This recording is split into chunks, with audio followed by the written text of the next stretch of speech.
బిడ్డ ఈ ప్రపంచంతో పోటీ పడాల్సిందే. ఆ స్థాయిలో అభివృద్ధి చేయడం కోసం నిధులు ఖర్చు పెడతాం.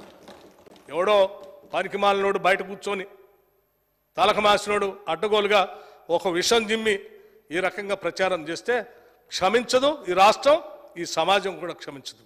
అధ్యక్ష, మేము అక్బరుద్దీన్ గారికి కూడా చెప్తున్నాం, తప్పనిసరిగా ఇది నేను సభలో చెప్పాలనే ఆలోచనతోనే నేను పొద్దున బయట ఖండించలేదు. ఎందుకంటే ఈ సభలో ప్రవేశపెట్టినటువంటి బడ్జెట్ కాబట్టి తప్పనిసరిగా మళ్ళీ నేను బయట మాట్లాడతాను కూడా దీని గురించి. అట్లాగే అధ్యక్ష,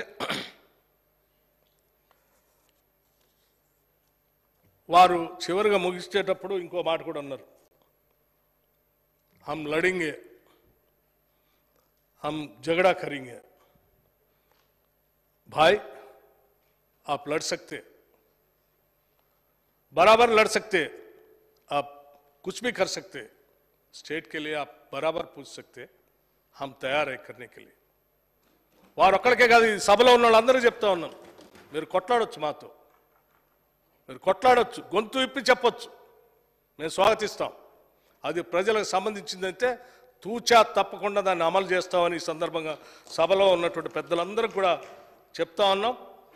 ఈ ప్రభుత్వం ఇదేదో కేవలం కాంగ్రెస్ పార్టీకి సంబంధించిన ప్రభుత్వం కాదండి, అందరికి సంబంధించిన ప్రభుత్వం, ప్రజలందరి ప్రభుత్వం. ఈ సభలో ఉన్న వాళ్ళందరికీ బాధ్యత ఉంది, ప్రభుత్వానికి డైరెక్ట్ చేయడానికి, గైడ్ చేయడానికి డెఫినెట్గా మేము తీసుకుంటామని చెప్తా ఉన్నాం.